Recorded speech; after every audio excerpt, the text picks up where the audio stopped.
அருகே உள்ள கீழக்குளத்துப்பட்டியில் ஸ்ரீ நல்லதங்காள் கோவில் மகா கும்பாபிஷேக விழா வெகு விமர்சையாக நடைபெற்றது.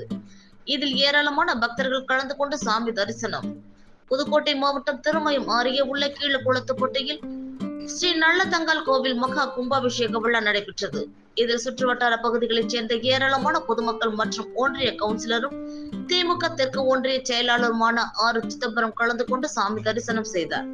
இந்த கும்பாபிஷேக விழாவை முன்னிட்டு கடந்த 3 தினங்களுக்கு முன்பு கோவில் முன்பு யாகசாலை அமைக்கப்பட்டு கணபதி ஹோமம், லட்சுமி ஹோமம், நவக்கிரக ஹோமம், வாஸ்து சாந்தி ஹோமம் உள்ளிட்ட பல்வேறு ஹோமங்களும், விக்னேஸ்வரர் பூஜை, லட்சுமி பூஜை, கோ பூஜை உள்ளிட்ட பல்வேறு பூஜைகளும் நடைபெற்றது.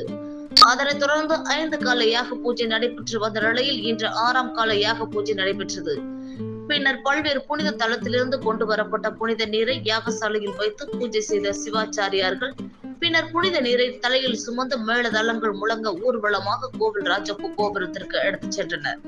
பின்னர் கோவில் கோபுரத்தை சுற்றி கருட பகவான் வட்டமிட ராஜகோபுர கலசத்தில் புனித நீரை ஊற்றி சிவாச்சாரியார்கள் வேதம் மந்திரம் முழங்க கும்பாபிஷேகத்தை செய்து வைத்தனர். இதில் அப்பகுதியை சுற்றியுள்ள ஏராளமான பக்தர்கள் கலந்து கொண்டு சாமி தரிசனம் செய்த நிலையில் புனித நீர் பொதுமக்கள் மீது தெளிக்கப்பட்டது. பின்னர் தீபாரதனை காட்டப்பட்டு கும்பாபிஷேகத்தில் கலந்து கொண்ட அனைவருக்கும் அன்னதானமும் அருள் பிரசாதமும் வழங்கப்பட்டது.